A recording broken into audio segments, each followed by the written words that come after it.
Morning, everybody. How y'all feeling? Hungry. Same. And sleepy, but that's normal. Yeah. Any questions, needs, comments, etc. before we get started today?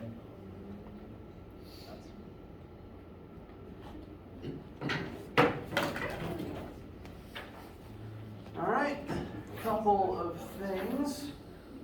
Today is the 9th. The chapter 1-2 homework is currently due midnight on the 12th.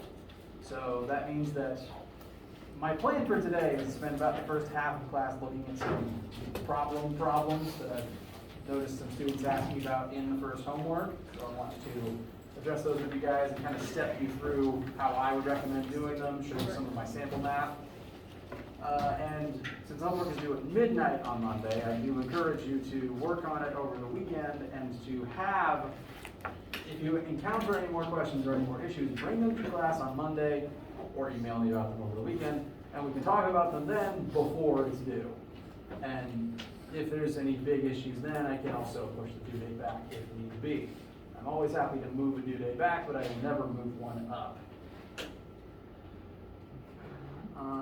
Chapter 3 homework is currently slated to be due on the 16th at midnight. I will again move that one around if I need to as well.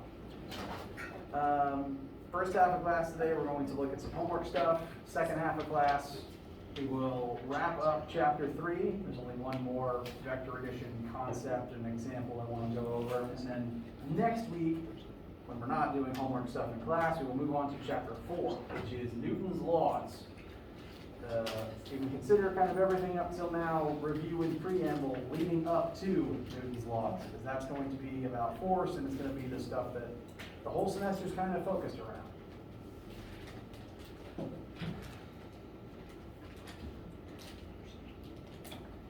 So that's the next little while. Now, the homework. Students have been sending in a lot of questions. I like when you ask questions.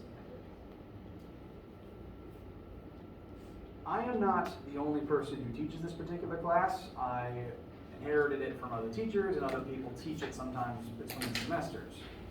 Who teaches what just depends on what course a professor around here gets assigned.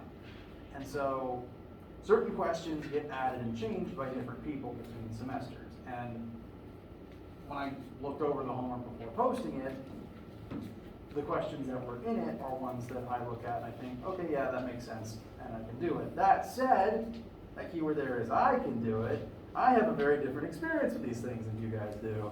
The same trig puzzle that I can figure out might be something you've never seen or thought of before. Hence some of the issues some students have been reporting. Now I've gone through the quiz for chapter 1-2, and I guarantee that it's more straightforward than the homework is. It's just 3 relatively short questions about unit conversions and displacement, velocity, acceleration. Very similar to the stuff from class and from lab. The homework, especially the more puzzly, tricky elements, are mostly in reference to the types of stuff that was done in the algebra review lab from last week. The idea of dusting off old techniques that will come up throughout the semester. I'd say the 2 most challenging questions on this particular assignment, which I'm going to show you today, those being 6 and 9, both involve very odd setups and both involve the use of a technique called 2 equations, 2 unknowns. So I want to show you the starts of those questions, show you what I mean by 2 equations, 2 unknowns. I've worked 6 pretty much all the way through, and I got set up for 9 on notes that I'm going to show you in a minute.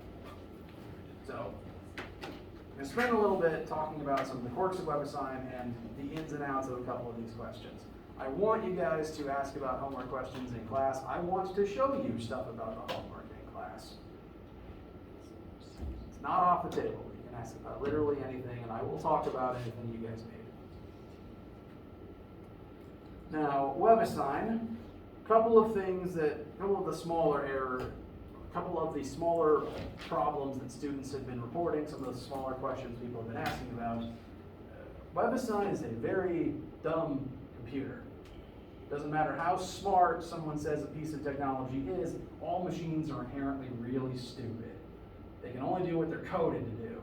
And WebAssign is coded to grade answers based within a very limited margin of parameters.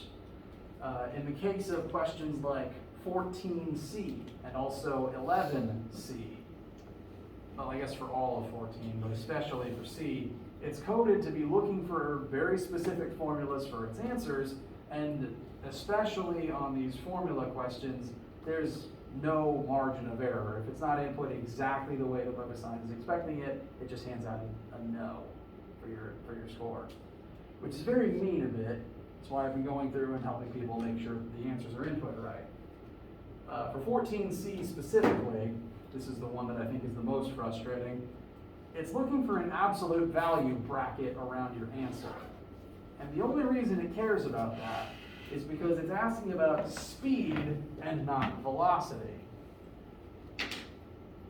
Velocity and acceleration are both vectors, and it wants the absolute value around it to negate the vector direction inherent to those things in your final answer. In the event that the answer was a negative, it doesn't want the negative because speed can't be negative because speed is not a vector.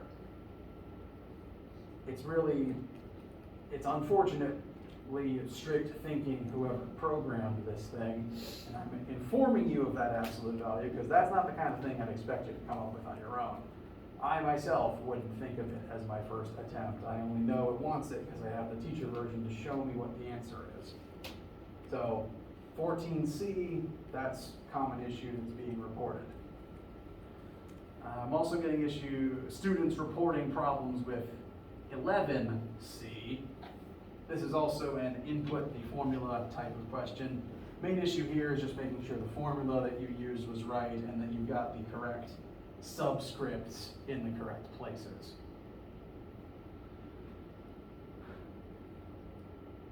Some other things to note about WebAssign. Scroll up towards the questions we're analyzing.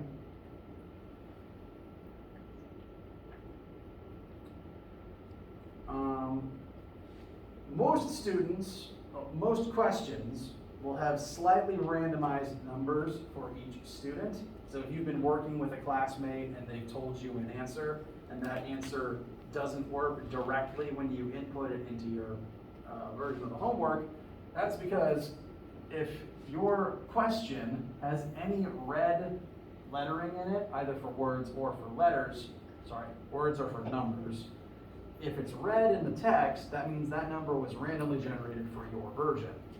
Now, there are some questions that just don't have any red text in them, like the speed of light question.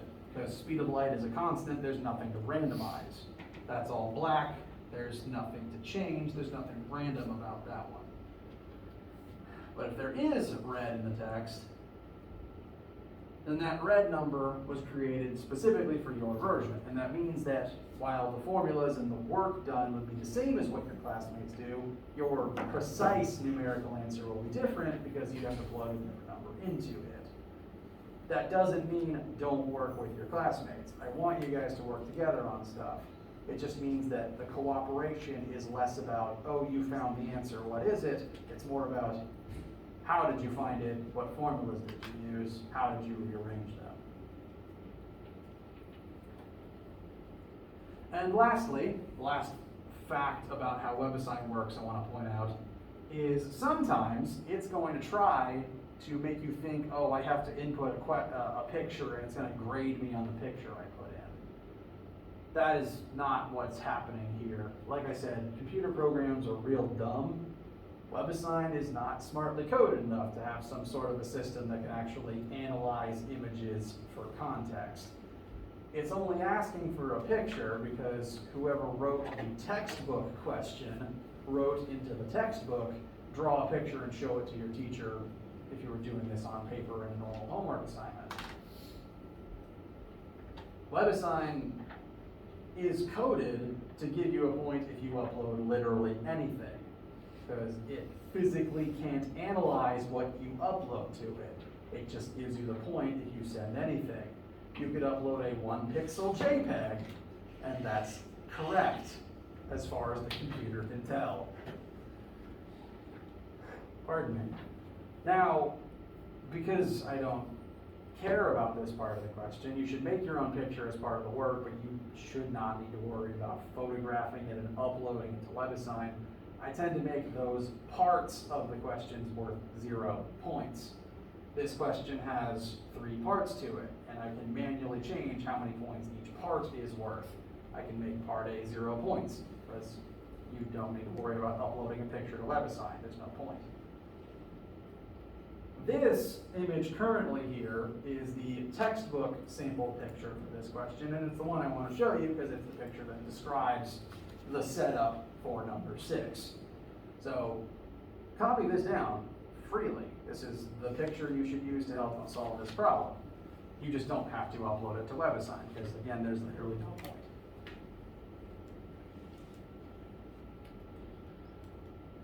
Questions about those mechanical quirks of this software before I now talk about how to do number 6.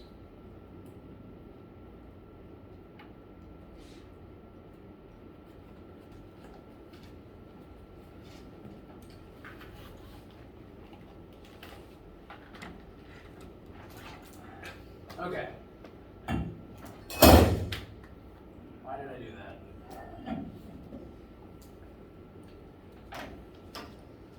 So, on this homework, I consider 6 and 9 to be the most puzzling, the most confusing, and in the case of 9, the most unfairly worded. So those are I'm going to show you what I would do for those ones and give you in absolute terms the steps that I would tell you to follow to work them. 6 is it's about a thing that you could actually do to find the height of an object. In all likelihood, old explorers would use a trick like this to guess how tall a mountain was. Imagine having to do all this trigonometry in an open field with charcoal pencils. The setup here is a person is walking towards a mountain. Don't know how tall the mountain is, but you can measure the distance you walk closer to it and the change that you must tilt, the angle that you have to tilt your head at to actually look at the top of it.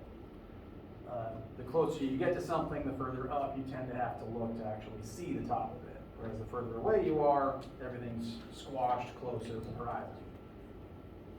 So this person walks some distance closer and notes a difference of 2 degrees between those 2 positions.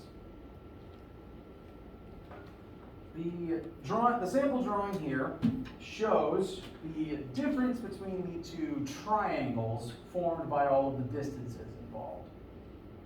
From the original position, it's 12 degrees between between the horizontal and the line of sight directly to the mountain's peak.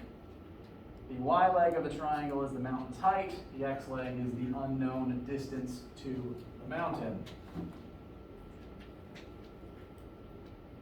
Second triangle, the 14-degree one,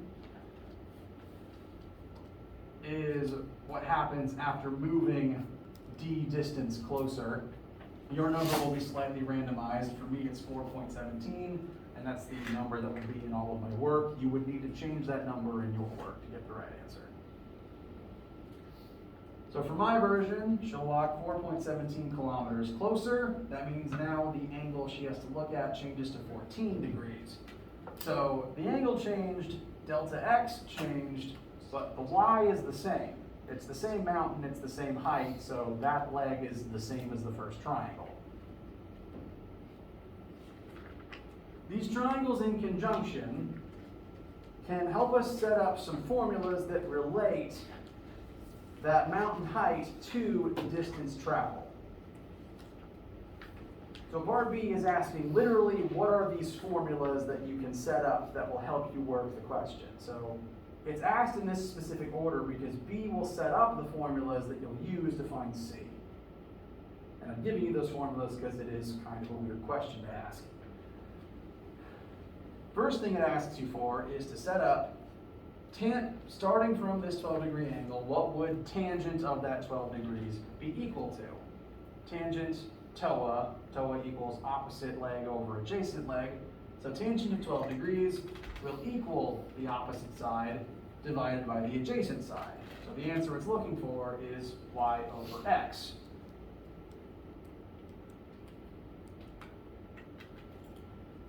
Meanwhile, for the 14 degrees of the smaller triangle, from this new angle's perspective, opposite is still y, but the x leg has changed. Now, we don't know this distance, but we do know how much closer we were than before. If x is the entire unknown distance to the mountain, and x is what we used last time, we've reduced that x by whatever your value for d is. So instead of x, the second equation lists x minus that distance walked, because you're that much closer and that x component has shrunk by that amount. You don't know what it is, but you know how it compares to the original version. Hypothetically, you could kind of switch those two roles there. The second one could be described as y over x, and the second one could be described as x plus that distance. That would be the perspective if this was x and you were adding d to it to get the original component. That logic would hold if you set it up that way and continued it all the way through. But this is what WebAssign is coded to look for, and I don't know if it can handle that opposite perspective. So I'm showing you this version so that you know which way to think about it, so that WebAssign doesn't take you off points needlessly. Take points away from you needlessly. So these are the two formulas that it's looking for. And these are the two that we're going to use to find the mountain height. Again, you never have to climb a mountain, but you can still guess how tall it is using this method. This is going to involve a trick called two equations and two unknowns. We have two equations here, and they both have the same two unknown variables in them, y and x. We don't know what either variable is, which means if we just look at one of these equations by itself, tan 12 equals y over x, we can't solve that alone for either value. Second equation also can't be used by itself to solve for either value. But we can combine them together to ignore the fact we don't know what x is. I'm going to show you my calculations that prove this works. I wrote this on paper last night because I didn't want to draw it on the board 3 times today. This is pen and my handwriting's bad, so please call me out if something is illegible. It's just kind of inevitable with me. First two things, I just rewrote the formulas from part B. Tan 12 equals y over x, tan 14 equals y over x minus distance height. Again, your number here for 4.17 will vary. When doing this yourself, your unique red number needs to go there instead.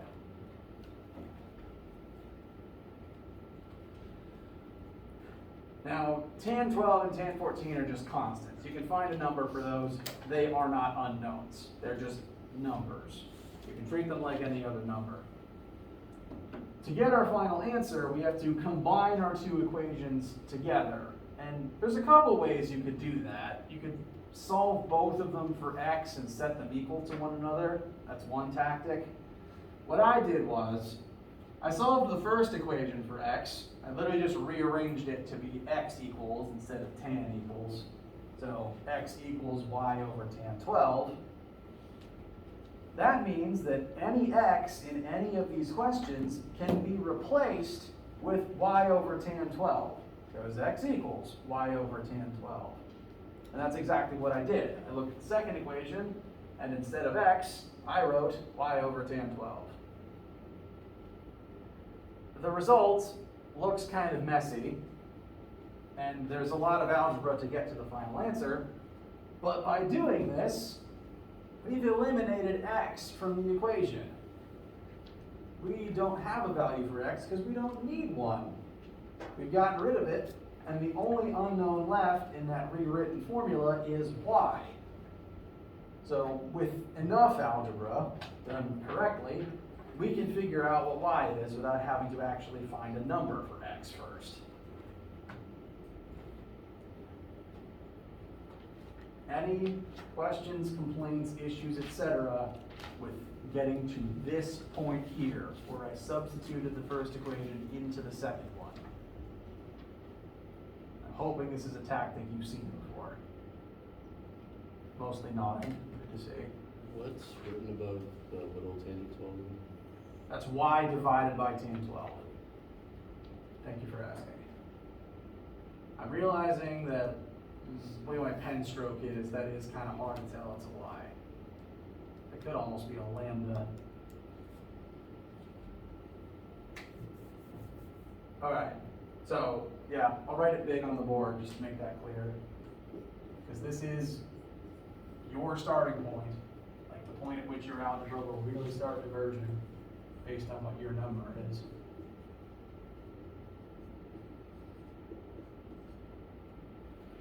Tan 14 equals y divided by y over tan 12 minus distance height.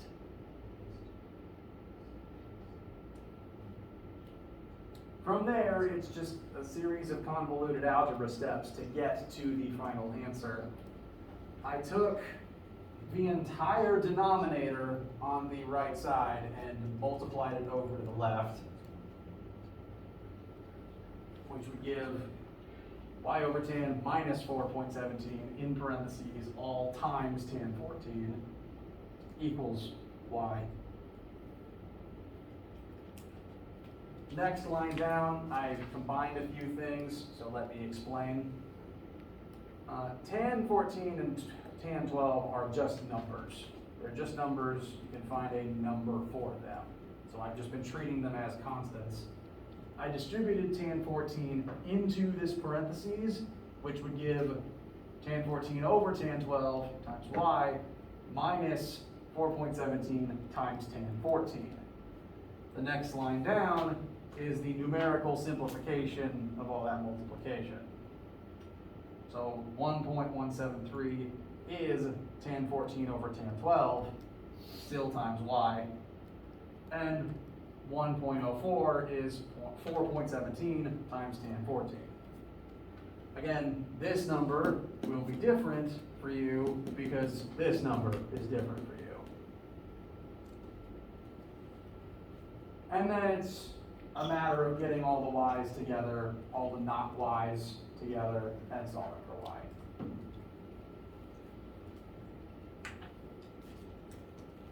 And with enough time, patience, and a field protractor, you too can guess how tall something is.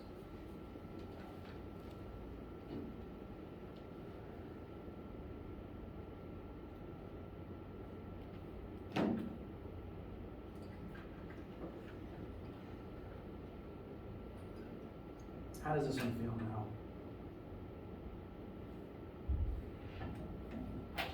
Does this one, okay, better, trying to rephrase that.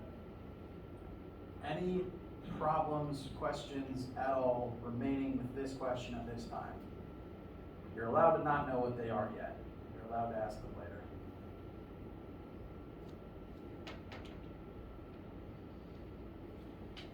Okay. 9 has a similar sort of setup to it. I will show 9. On our way there, though, I want to talk about 7 first, because there's a vocab issue with number 7 that I'd like to address. 7 gives a pretty realistic representation of what happens on interstates. You don't always drive at a constant speed. You'll speed up or slow down depending on traffic and speed limits.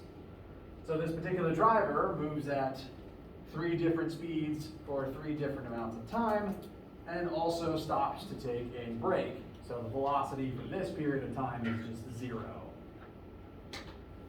So 4 different speeds for 4 different amounts of time, if you think about it. And what you're asked for is average speed and distance traveled for this entire trip. The issue is the definition of average speed. Average speed is not the average of all of your speeds. Because technically, there's infinitely many speeds you're moving at as you're accelerating and speeding up and slowing down. You're at zero for a lot of the time, and then there's a lot of in-betweens all the way up to whatever you're actually staying constant at for most of the time. Your average speed is not the numerical average of all of the different listed speeds. That won't tell you anything useful. Because, like, for example, this person's going at 80 kilometers per hour for a lot of the drive, but for more time than that, they just are moving slower or aren't moving at all. So when those average together, it's going to look kind of weird. The actual average speed is total distance divided by total time. And that's a lot like what you do on an actual road trip. You note how many miles is it between here and the lake house, and you divide by the time it took you to drive it.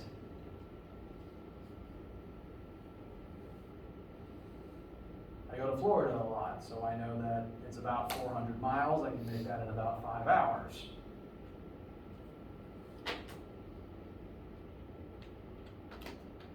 So I'd average 80, that's 80, right? Yes.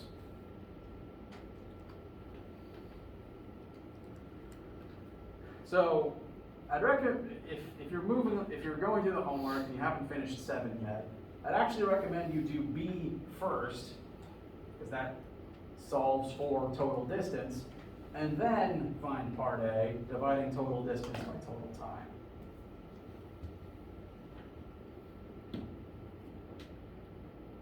So that is the vocab definition of average speed that is needed for this particular question.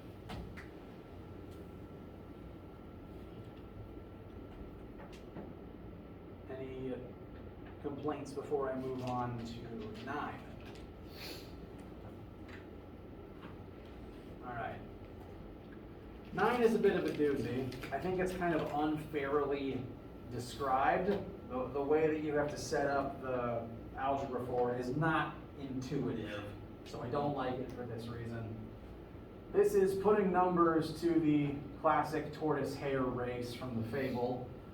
The data that you're told is, and all the red numbers will be different, so you plug different numbers into those positions when you're doing this yourself. You're told the tortoise's speed, and you're told that the hare moves 20 times as fast, so tragically you have to multiply tortoise speed by 20 yourself to find hare speed. You're told that the tortoise runs the entire race, whereas the hare loses by being a short distance behind the tortoise when the tortoise wins. Specifically, the length of the tortoise's shell, meaning that the distance the hare runs is the entire length of the track minus the length of the tortoise. And the tortoise, since the tortoise wins, the tortoise runs the whole time. So it takes the tortoise a certain amount of time to cover the entire race.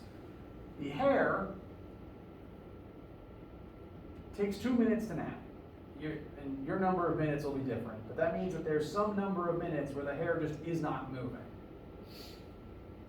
which throws a wrench into our velocity calculations. The way to solve this one will also involve 2 equations, 2 unknowns, like I showed you with number 6. The data it's asking you for, the time of the entire race and the distance of the entire race, those can both be described in terms of what the tortoise was doing. That's because the tortoise was the one that was running the entire time, and the tortoise is the one that actually covered the entire length of the track. The hare didn't cover the whole length. He was short by 1 tortoise length, and the hare was asleep for X number of minutes. The hare wasn't running the entire time. So for the 2 things we're being asked for, they are functionally in terms of what the tortoise is doing. which means we need to describe what the hare does in terms of the tortoise so that we can compare them together. This is what makes setting up the variables here so tricky. I've written time of the whole race as t-tort, time of tortoise. I've shortened tortoise to tort. The hare will reach the finish line in the same amount of time as t-tort, but he could have done it 2 minutes faster. He could have, he just chose not to.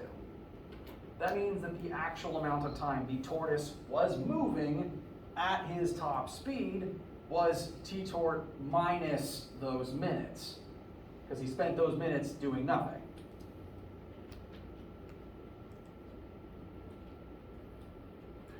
For their displacements, the distance of the entire racetrack is displacement tort, and displacement hare is equal to displacement torque minus the length of the tortoise.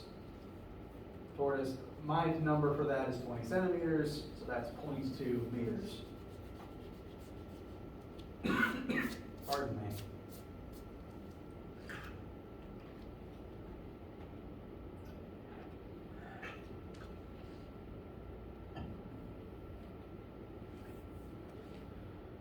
And we've already discussed how the velocities are connected. The hare's velocity is 20 times the tortoise's.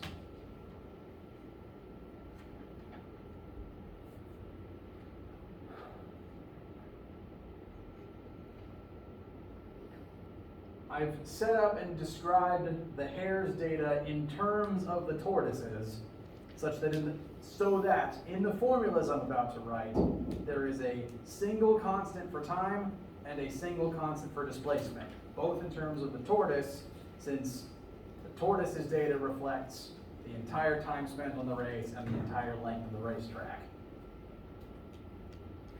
We've got something to write for velocity, displacement, and time for both animals. So for both animals, I set up formula number 1, velocity equals displacement over time. For the tortoise, v tort equals x tort over t tort. It's as simple as plugging in the tortoise's velocity there, because I've already labeled everything in terms of the tortoise. For the hare, velocity hare equals displacement hare over time hare. I plugged in the hare's velocity, which is just the tortoise's times 20. For displacement hare, I plugged in our observation that displacement hare is the tortoise's displacement minus the length of the tortoise. And for time, again, the hare is not running at 2.6 for the entire race. The hare is running at 2.6 for 2 minutes less than the entire race, because he spends 2 minutes doing nothing. So the time spent at 2.6 is t-tort minus 2 minutes, which I've converted to 120 seconds.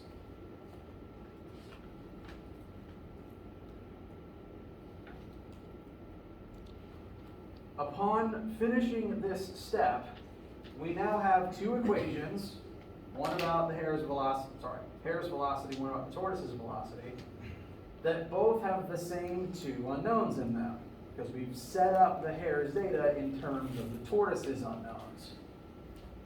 They both have t-tort and x-tort in them.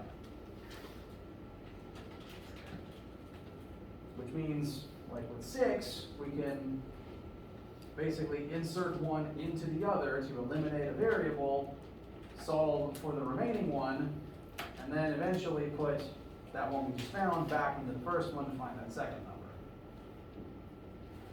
For example, first question, how long does the race take? We want to solve for t-tort. I'd recommend taking the first equation, rearranging it such that it's x tort equals 0.13 times time, plugging 0.13 times time into here in place of x tort. That eliminates x tort as a variable, it just leaves t tort, solve for t tort. That would give you the time the tortoise ran, which is the time of the whole race. And that would be the first answer. Once you have that number and once you check that it's correct, you can put that number back into the first equation for t tort, and it'll give you a number for x tort, which is the distance of the whole race since he covered the whole race.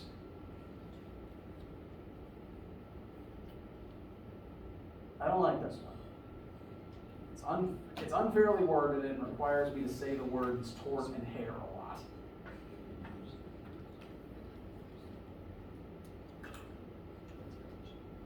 But its purpose is to, one, enforce the idea of relative measurements, the idea of describing something in terms of something else so that they can be compared, and the idea of two equations, two unknowns, as a technique we will have to come back to.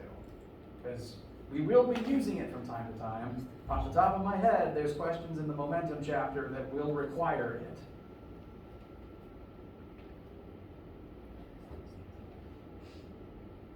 So, yes. But something like this won't be on the first test. No, definitely not. Yeah, consider this the hardest question of the review questions, just to like test the limits of your algebra. That's all it is, I promise. And even the first quiz doesn't have something like this in it. I've checked the first quiz, I've modified it where needed. It's just 3 questions about conversions and normal linear displacement, velocity, and acceleration. More like what we've been doing in class in the lab. And all assignments afterwards, it will keep consistent with that. This is, again, just testing the upper limits of your ability to do algebra, and that's it.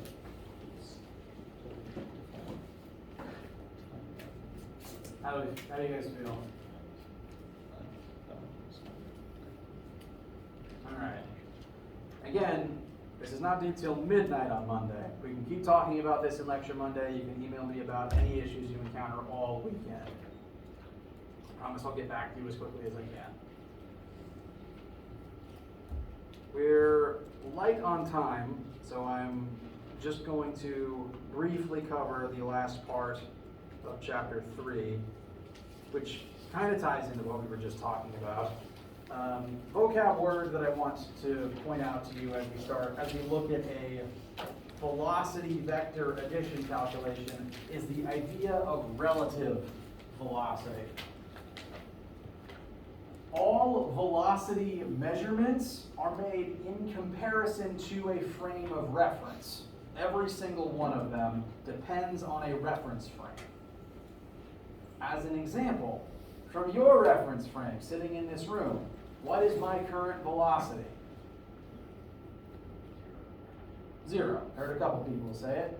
From your frame of reference, I'm not moving. Now, from the point of view of our sun, what's my velocity?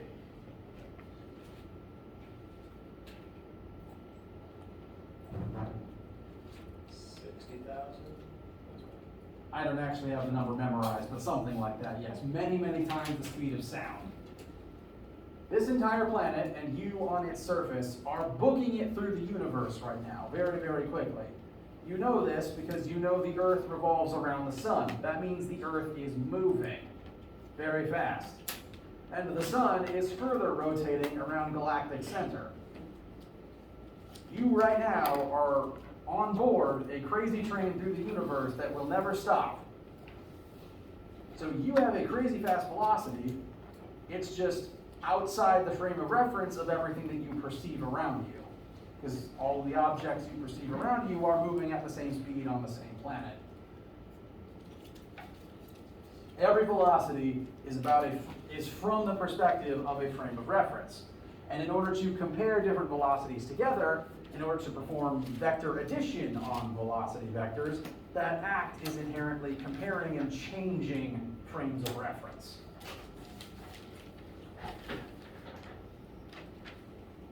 The example that I would like to briefly look at is a velocity vector addition question. This particular plane is able to point its nose cone in any direction and output a velocity of 500 miles per hour relative to the air it's pushing through its turbines.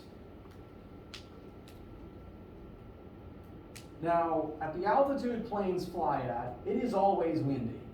Surface airspeed and sky airspeed are very different things. That's why windmills are very tall. At the altitude planes exist, there is always wind. And on this particular hypothetical day, there's a 50-mile-per-hour wind blowing due east. That wind speed is the speed of the air in relation to the ground. So the plane's speed is relative to the wind. The wind's speed is relative to the earth.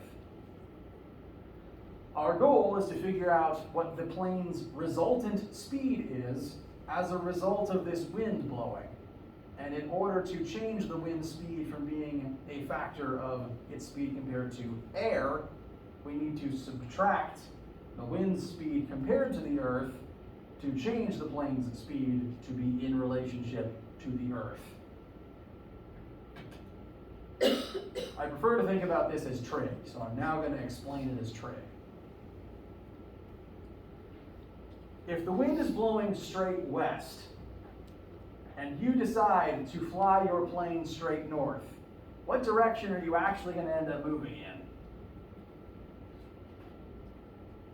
You point your nose cone north, but the wind is blowing west the whole time. You're going to get knocked northwest. So if the pilot pointed this way and the wind blew west, you'd end up over here.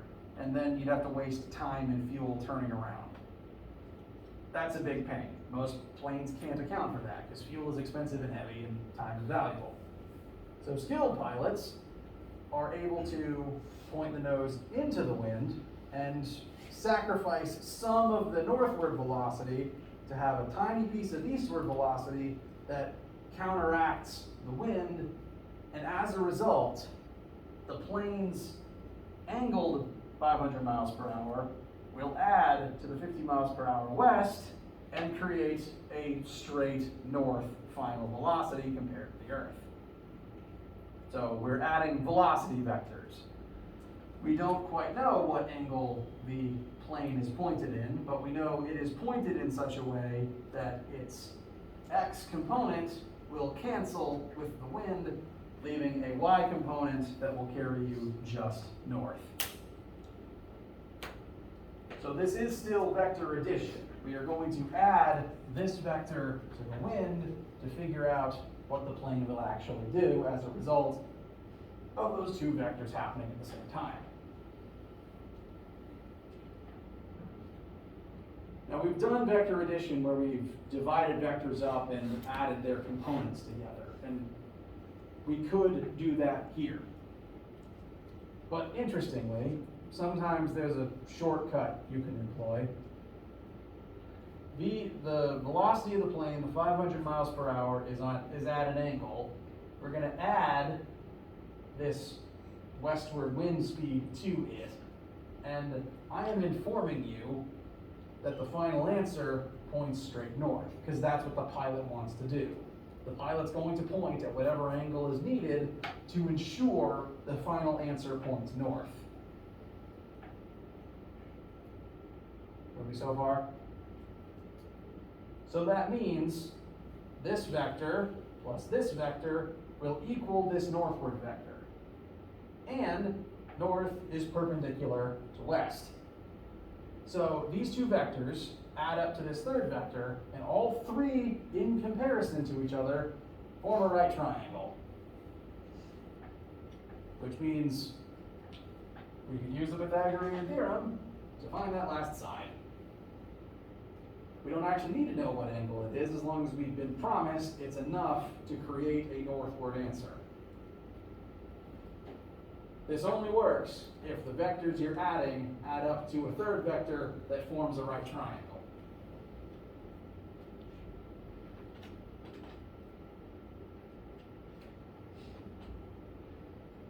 The 500 would be the hypotenuse, meaning it has to be plugged in for C.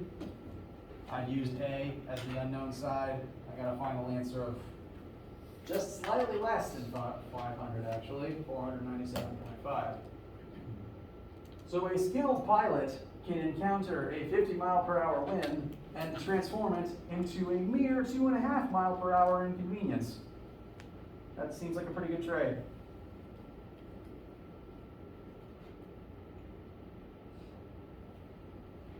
Questions, thoughts, concerns, etc.? All right. That's about it. That's all I really wanted to cover for this chapter, and I don't want to hold you up on a Friday. So as you're packing, I'm just going to point out one small thing. The question does note that there's 200 miles of displacement between the two cities. That 200 miles does not go on the same triangle as the velocities. Because velocity and displacement are different measurements, they are different vectors.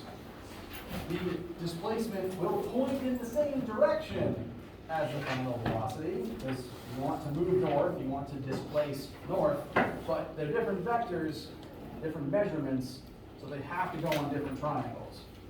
Often questions will have displacement and velocity triangles that are similar, possibly even congruent, but they have to be different triangles.